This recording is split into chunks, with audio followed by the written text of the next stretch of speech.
Are your customer acquisition costs too high? Lifetime values too low? Are you uncertain if your communication strategies are helping or hurting the efficiency and effectiveness of your marketing efforts? Welcome to the Continuous Revenue Marketer podcast, where the most influential marketers in the world are sharing their insights and lessons on the critical topics that they and their chief executives must address daily.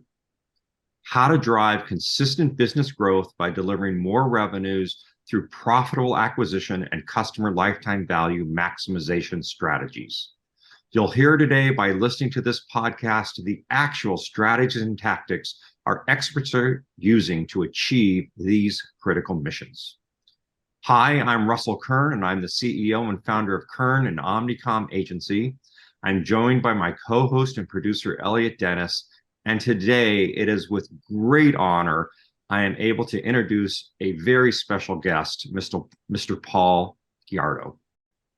Paul is currently the president and CEO of Fetch by the Dodo, a Warburg Pincus portfolio company. He is expert at growing D2C subscription businesses. Paul has successfully overseen millions of dollars, billions of dollars in growing companies. He has served as the chief commercial officer of Discovery Communication, growing their players, your Eurosports players, from 250,000 to 1 million just within 1 year. He's been the chief revenue marketing officer of DirecTV, growing subscribers from 15 million to 20 million and increasing revenues from 12 billion to 25 billion, plus winning 12 Cannes Lion Awards through his motivation of his creative teams. He was the executive vice president of television and marketing at HSN, growing revenues by nearly 50%.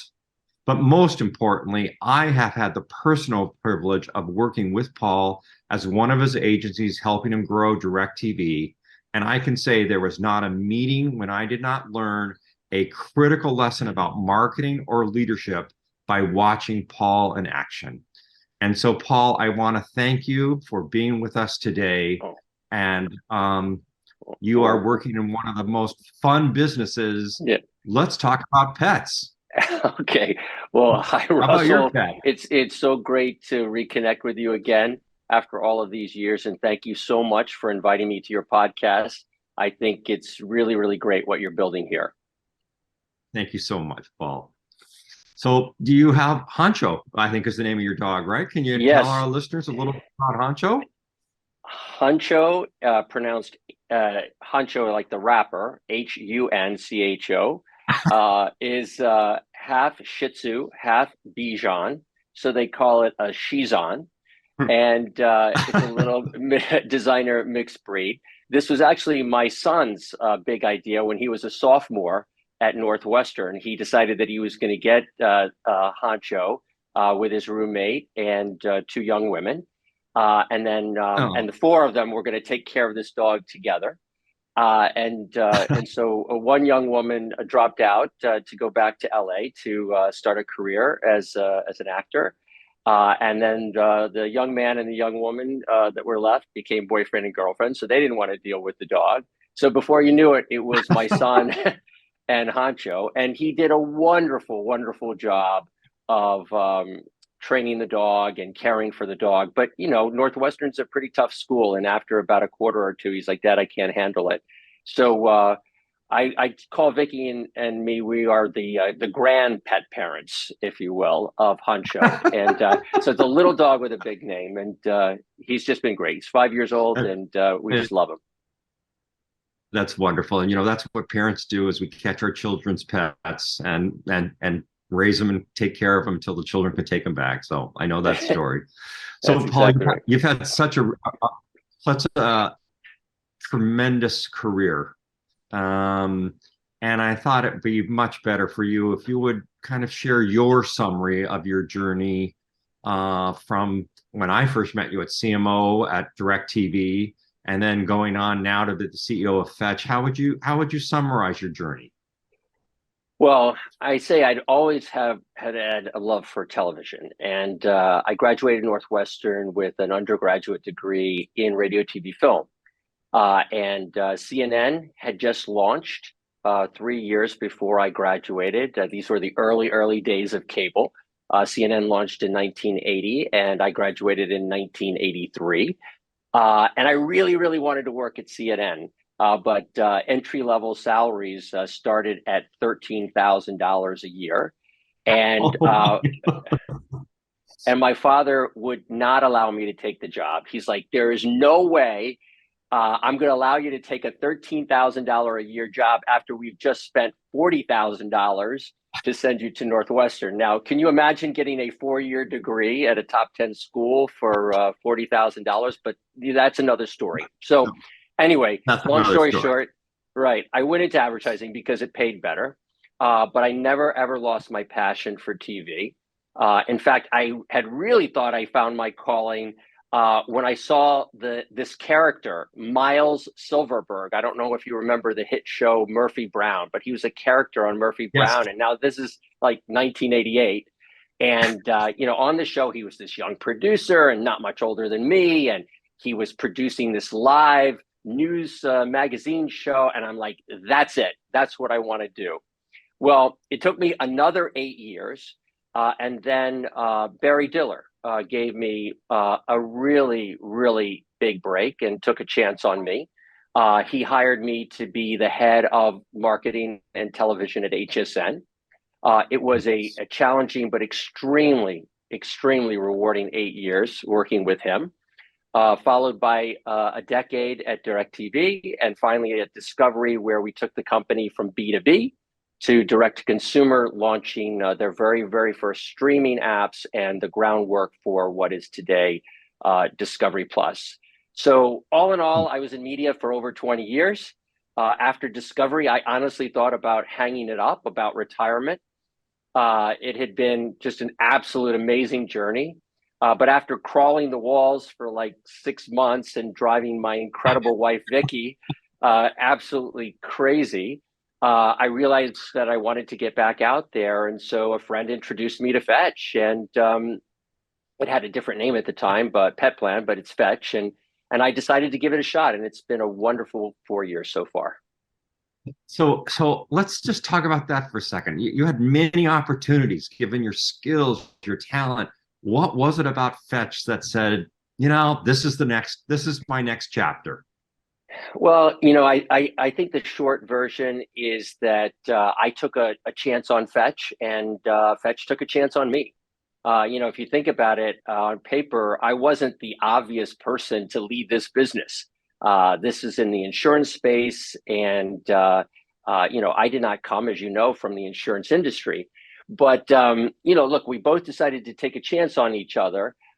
In that this was a real turnaround opportunity, which I know a little something about. This was a direct-to-consumer business in a high-growth industry that had the potential to do a heck of a lot more. It was a business that was facing the kind of growing pains and market pressure that I had encountered before. And I had seen it at HSN, I had seen it at DirecTV, I had seen it at Discovery. So in other words, I knew I could kind of hit the ground running, or I thought I could anyway. So I decided to give it a shot. And so I joined as a consultant. And after about 6 months, they asked me to be the CEO. And I just celebrated 4 years in the position. And I have to say, in a lot of ways, this has been the most rewarding role in my 37-year career. That's fantastic. I saw your new commercial last night. I Oh, watched about the veterinarian who's donating his time to help give to animals and as part of your initiative. And yes. I know when we have pets in our office, there's something very magical about a pet and a human interaction. And so not only are you keeping them safe and helping the owners protect their futures, but there's a real human connectivity of this business, unlike maybe your other businesses that you've been in. Well, Absolutely. Well, thank you. I given this journey you've been on, I'm sure there's been some unexpected lessons. And I know when we talk, I might have, Paul's lessons. And Yes. so I'd like you to, at this point in time, share some of Paul's lessons for our audience. Well, I guess, look, in the interest of time, I'd like to say my 10 lessons learned the hard way. I'll just go ahead and share two with you. Um, Okay. So I'd say the first one for your viewers and for your listeners is I characterize it as the devil is in the details, even the smallest ones, which I know you can appreciate, Russell. And the way I learned Yes. this lesson the hard way was, when I was just starting out in advertising at Saatchi and Saatchi, one of my clients was Procter and Gamble. And the company had a very, very formal annual business planning process. You would, submit your business plan to senior management weeks in advance. They would read it over, and then they would meet in a very, very large forum.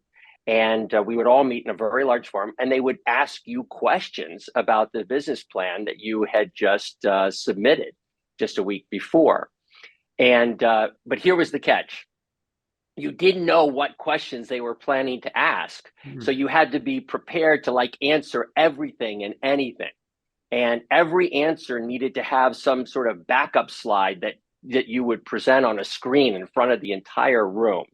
And so, look, I really wanted to do a good job, right? I'm just starting out in my career, and I was literally prepared with hundreds of backup slides, even though I was under the weather at the time and I was battling a very bad cold. And of course, as you remember, those were the days when you could actually show up to a meeting with a bad cold and no one had an issue with it. So the presentation got started, and I got my very, very first question, and it was actually from the president of P&G. And so I'm really impressed now. The question is coming from the president. And he says to me, why did you bring chloroseptic lozenges into the meeting instead of Vicks lozenges? And you see, chloroseptic was a competitor of P&G at the time, and Vicks was a business that they had just acquired. And so there went my great presentation and hundreds of slides up in flames. And but I mean, just that minute of a detail, you could really make or break a situation, as it did in that particular case. And I guess the second one I would say is don't throw the baby out with the bathwater. And this one, Russell, I actually have a little show and tell for you. I'm gonna this works much better on a stage in a traditional setting than a podcast, but let's give it a go. I have to step away here. All right. Let's see. Can you figure out what this is? I'll stand up for you. I see the red sleeves. For our listeners, Paul is literally putting on an outfit of some sort.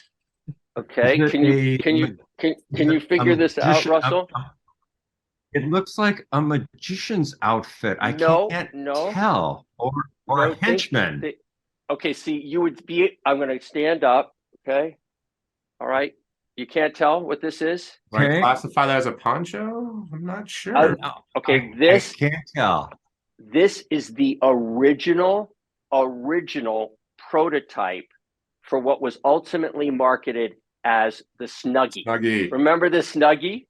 Oh. This was the yes. This is the original prototype that was and it was sent to me first in my HSN days. It was sent to me first in my HSN days. And I was literally running around the campus saying, guys, this is the absolute best product I have ever seen. I mean, you can just sit there and you can have a blanket when you're watching TV, and it's got arms and it's awesome. And everybody looked at me like I was absolutely nutty and just said, this is a horrible product and it will never work. And do you know why they felt so bad about the product at the time? For your people that are listening. No, it was because of the name. Here, I'll put it up on the screen. The original name of the Snuggie was the Throbe. The Throbe. The Throbe. And everybody was just horrified by that name. And so we passed on it. We literally passed on it. And of course, someone else got it, and it ended up being a multi-million-dollar DRTV spot. And instead of completely passing on it, right? What should we have done? What the other person did, which is keep the product and change the name. And so that's what I say. Don't throw the baby out with the bathwater. You got to find what's good about a product and move forward with it. And then you take the stuff that isn't exactly working and just tweak that. So those are my two lessons learned for what they're worth. I love that. That was like Wonderful. The hottest white elephant holiday gift of the 2000s. Yeah, that was a Right? multi-million-dollar loss. Oh, absolutely. Fantastic. So Paul, I know we all evolve. You and I have our ages from times. How have you strategically changed? You are a very strong strategic thinker. And over your career, how would you reflect those strategic thinking changes from CMO to CEO, or just throughout your career? What wisdoms have you gained? Well, I know we got two lessons, but more about yourself. I guess, sure. Look, for me personally, speaking very candidly, I don't think it's been a wholesale change. I'd call it sort of a natural evolution. As you know, Russell, earlier in my career, I was extremely focused on performance. It was almost like a brute force, white knuckle approach, and we were going to deliver profitable growth at HSN and at DirecTV no matter what. And look, the truth is that approach can work wonders. And some people really thrive in that intense, high pressure environment that's all about results. And look, in fact, one of the things I'm most proud of, as you know, is how many people who have worked for me or worked in my group over the years that now have top jobs at Fortune 50 companies. Absolutely. But look, the reality of it is the pressure cooker environment is simply not for everyone, and it has drawbacks. So at Fetch, I have really tried to strike a balance between performance and creating a culture that ensures that everyone is excited to show up and very enthusiastic about going to work, coming to work, attending virtual meetings, and where we're headed as a company. And look, sometimes it's definitely more of an art than a science, and it takes a great deal of patience, but it's worth every minute. And so that's how I'd say I've evolved. Thank you. So, Paul, you have achieved with your creative partners 12 Cannes Lions. The work is always outstanding. And I think you have a very unique approach to getting the best work from your external partners. And I'd like you to share, what's your philosophy? How do you approach it? How do you partner with your partners and motivate them, encourage them, collaborate? I've seen some incredible collaborations to produce the great work that you do for any company.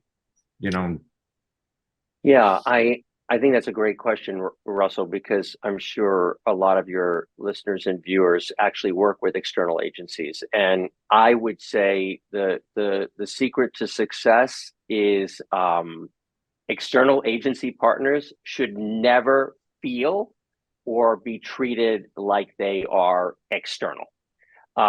You cannot expect people, right, to make a meaningful contribution when they are operating at arm's length. They need to have a seat at the table. They need to have all of the information. They need to have the context if they're really going to do great work for you. So, I think the recipe for success and what the watch out is one and the same, which is treat your agency partners as a true extension of your team and be vigilant when you see that there is too much distance between you and your agency partners to really close that gap.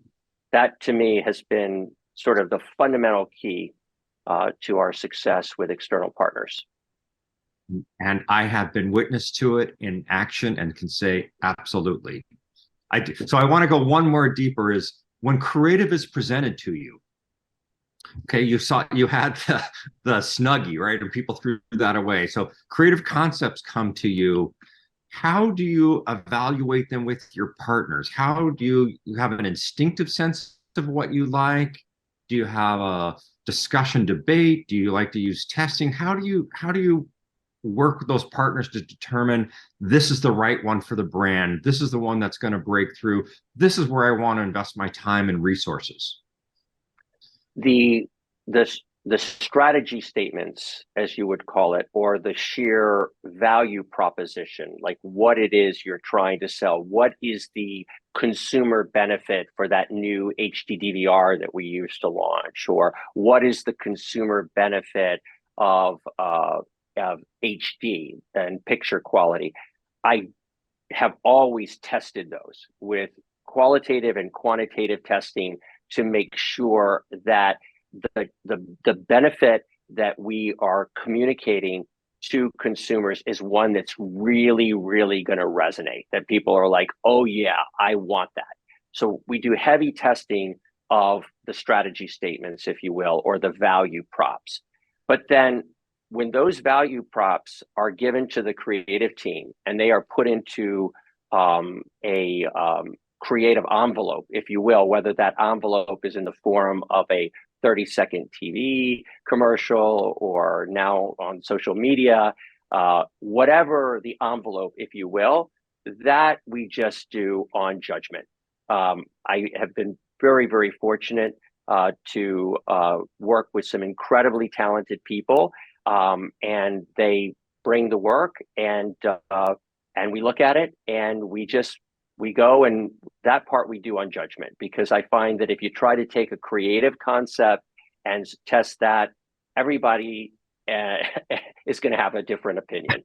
And so you just go with it, and it works or it doesn't work. And, more times than not, I've been very fortunate that the creative has really resonated with our consumers. Sometimes it doesn't. So you pull it, you fail fast, and you try something else. Got it. Thank you for that. Thank you for that guidance. Elliott, I know you wanted to ask Paul a question about the future economy investment strategy. Yeah, Paul, we just kind of had three last closing questions that are all kind of about the future state of marketing, given your background, the expertise you've been sharing. Really, I think our listeners and viewers really value your perspective on there. So, how do you see marketing being impacted by the various economic conditions, that are kind of being forecasted the next 12 to 18 months? What are you bracing for or seeking to seize upon as a business opportunity? Sure. I guess I'd say that businesses that are providing relevant services at good prices are always going to find a market and do well. I think, fortunately, at Fetch, it's a business that in many ways is recession resilient, and now more than ever, people really want pet insurance, because there's like a whole new generation of pet parents who treat their pets like family, and that means that they're going to stop at absolutely nothing to make sure that their dogs and cats have the best health care available. But look, prices at veterinarians and pet care clinics are going up, and consumers need some form of protection against those increases, and pet insurance delivers on that protection. And on that regard, are you a supporter of marketing investments through a downturn, or kind of pulling back? You've had some reported success, going one way over the others, and cutting costs, or just waiting for the economy to turn. So can you kind of share your philosophy on investing through a down economy? Yeah, I think in good times and in bad times, you have to make sure that every single dollar you spend has a return on investment. That has to stay the same no matter what. What might change depending on the macroeconomic environment is how big you expect that ROI to be and how long you're willing to wait for it. When there's turbulence in the markets, your time horizon generally shrinks, if you will, and you are, less likely to hold out for 5 years, for a project to yield results. You're looking for more immediate or midterm payback. Whereas in good times, maybe you have the patience for a little longer payback. But generally speaking, my motto is spend every single dollar in good times and in bad times as if it's coming out of your own bank account, and make sure you're getting a return on investment. And if you aren't, just shut it down really, really quickly. And again, pivot and work on something else that will deliver those results. Excellent. Paul, thank you. Let's close out our podcast by talking to our up and coming listeners, our VPs of marketing, our marketing directors, in terms of some career guidance and advice, which is, what would you say to them to help them eventually get to the types of levels that you've achieved? Some, I'll call it fatherly wisdom, because that's kind of where we are in our lives. How do we advise those growing? What do we say to them? Oh, I guess sort of one piece of guidance for up and coming CMOs is try if you can, right? Try if you can to find a company where you have an authentic relationship with what you're marketing and who you're marketing to, right? Like in an ideal world, you, the CMO, are the target customer. That was the case for me at DirecTV. I knew what our customers wanted and what they loved about the brand, because I was the customer, right? I wanted a premium television experience. I hated cable. Cable sucked. You know, I loved the HD. I love the picture quality. I love the customer service. I love the world-class HD DVR. And so it just came naturally in terms of then how to market it, if you will. That's not to say that you're going to be a focus group of one, but it does help when you have some affinity to what you're selling. And look, the same thing is true at Fetch. I know what our customers value in a product because I'm a pet parent. I'm a pet lover, just like they are. Look, it's not always possible to handpick a company where that's true. And there are always stepping stones along the way. But if you're fortunate enough to be in a situation like I have been, that works really, really well. Love that. Wonderful. Thank you. So, Paul, I want to thank you for your time today. I want to thank all of our listeners for joining us. I want to encourage everyone to subscribe. And I'll just close by saying thank you very much. And until next time, I'm Russell Kern. The Continuous Revenue Marketer has been brought to you by Kern, an Omnicom precision marketing agency that helps Fortune 500 companies increase revenue from customer acquisition to loyalty through personalization at speed and scale. For more information, please visit kernagency.com.